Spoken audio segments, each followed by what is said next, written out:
Белгилүү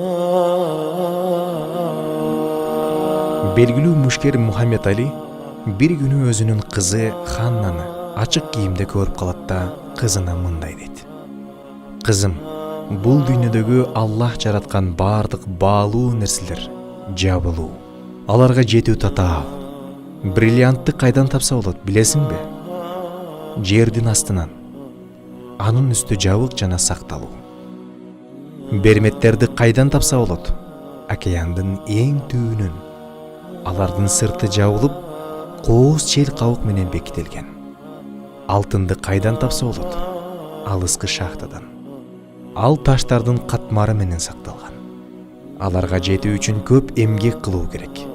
Сенин денең ыйык, сен бриллиант менен берметтен да алда канча кымбатсың. Жана сен да ошолор сыяктуу жабык жана кол жеткис болушуң керек».